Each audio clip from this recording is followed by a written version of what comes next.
already know what this is. It is Trehunna from the Secret Set. We've been taught you should not try to outwork a bad diet. A lot of people don't understand the why. And that's why you see a lot of people in the gym and working out for a year. Every single time you're in the gym, they're in the gym. And you looking at the same person like, their body didn't change at all. They are trying to pay for their sins in the gym. Today, what we're gonna talk about is the more effective way for you to lose fat and how much cardio do you really have to do in order for you to eat some of your favorite foods. All right? Hey guys, My name's Michelle. Nita, Sarah, Leah, Peyton, Talia, Jazz. Marquita. I'm a physique.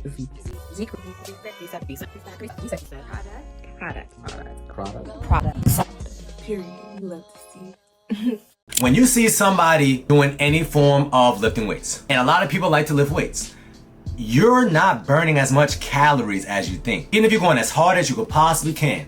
There's studies that show that even professional athletes, they're not burning more than 300 to 400 calories in a whole hour, and they have. And the reason being is because you're not really pumping and burning calories when you're lifting weights. What you're doing is stimulating what you already have. And you are gaining size due to sarcoplasmic retention, but also myofibrillar breakdown, which is what? Long story short, it is your muscles breaking down and it gotta recover and grow a little bit bigger and stronger, so it will be easy for you to do that movement next time you do it. You're not doing a lot of huffing and puffing, or at least when a lot of people train, you see they do a set, then they're on their phone, they do another set, and they're on the phone, then they do another set. You're not burning calories doing that. Well, Trey, that means that if I just go ahead and do some cardio, I could technically eat anything. I do 2 hours of cardio. That is not a good idea. When you're jogging, right, your mitochondria is looking for some energy. When you start to huff and puff, now your body cannot really use fat because it takes your body too long to break down fat into fuel. Your body now is gonna want to use glycogen, which is your stored form of carbohydrates. The body's going through a process called glycolysis. And this is a very efficient way for your body to get energy, but it's kind of like you are borrowing money from a loan shark. And every single day, just like in your case, every single hour, your body's gonna be like, yo, after this cardio session, we kind of need it back, man. You're at McDonald's, I know we're gonna get your son a kid's meal, but we should have some of this fries, right? Nothing crazy. If you really pay attention to how many calories you're burning, the number that you see on the treadmill or on the elliptical, if you don't put in your actual measurements, it's gonna be inaccurate. But 2, if you really want to know how many calories you are burning for your size, you need to go off METs. And what you need to do is whatever METs that you see, multiply that by 3.5, your body weight, now divided by 200. Based off what that number says, that's how many calories you are burning per minute. If you know, you look at that treadmill and that MET says 1 because you're walking on speed 1 and you are 190 pounds like I am. Long story short, you're not burning a lot of calories. Let's be real. But because you're going off this machine and this machine is telling you, hey, you burned 500 calories, you're thinking to yourself, well, I know based off what I learned from living in America, my body burns about 2,000 calories. This machine just said I burned 500 calories, which means this Dunkin' Donut has 300 calories, I'm gonna lose weight. Not only the machine was off, but what a lot of people do not know about the Food and Drug Administration, they allow companies to round down to the nearest 10th. So if something is really 120, I could kind of put 100. If something is really 9 calories, just like a majority of your olive oil sprays in your house, I could put 0. So that's why you see a container of olive oil says 120 calories, but then you see the spray says 0 calories. Why? Because nobody look at the serving size. It says 1/4 second of a spray. Who the hell is spraying that much on the pan? These little things add up, period. When your body is starving, your body's ghrelin is going up after a hard, long workout. So you always realize you're a little bit hungrier after Orange Theory, then you go for a walk. You're always hungrier after you went for a jog, then you're going for a walk. Why? Your body's using a different source of fuel. That's why as coaches and nutritionists, we teach our clients to go for walks for an hour. Because now after you go for a walk, you're not gonna be starving. If you are starving, which is the main thing that causes people to gain weight, you're gonna get whatever you desire, or you're gonna try to compromise. I know I shouldn't be having this cereal, but I did burn 500 calories. I'm just gonna pour up 1 cup of cereal. Even though you're not getting out the measuring cup and you're not putting 1 cup.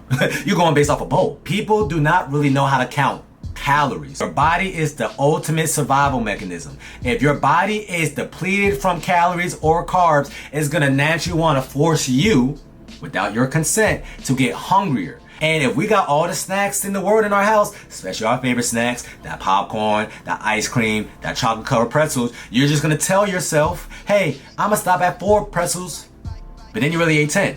I only ate 250 calories, but you really ate 400 calories. And you really didn't burn 500 calories, you burned 300 calories. Now you're in a caloric surplus of 100.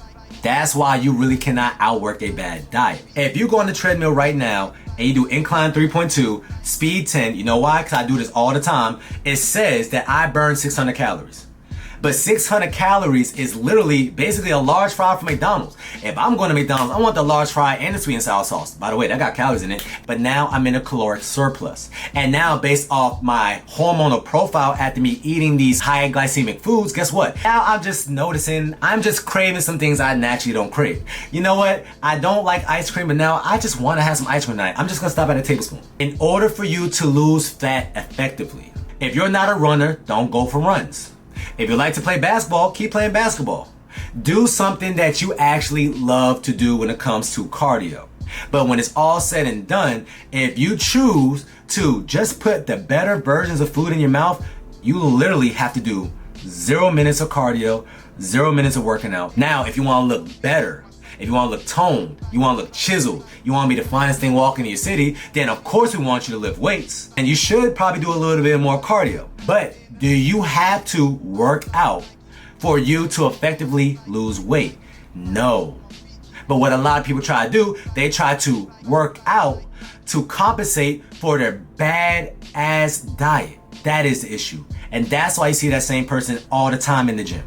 Because they don't understand it's not your metabolism. Your metabolism didn't slow down. You're just eating way more calories than you think, and you're not burning as much calories as you thought. Everything happens for a reason. And if you want to call my bluff, do your workout and do not eat. After that workout, you're going to be starving. But hey, if you override that starvation mode, right, you're going to notice that on the scale the very next day you lost weight. Because you didn't give your body an adequate amount of calories to suffice for this weight that you're currently at. The average person, after a workout, you're saying, hey, let me treat myself. I'm just gonna have a little bit of fried rice today. These little decisions add up. So a better way to try to lose this weight, how about we try to find a better alternative for every single thing you have in your house? If you do that, I promise you, you're gonna make your fat loss journey easier and way more sustainable. Stop trying to outwork a bad diet.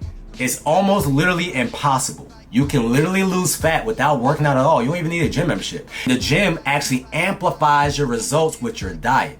But if you don't have a good diet, you cannot multiply 0.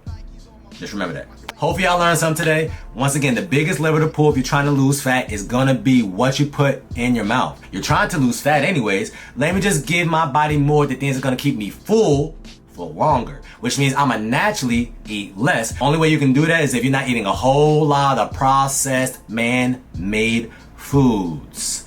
Eat more whole foods, eat more veggies, and if you want something sweet, have some fruit. How about that? Hopefully y'all learned something today. That's why you can't outwork a bad diet. And that's your reset tip of the day. It's gonna be stay snatched all the time. Know the summertime. Talk to you soon.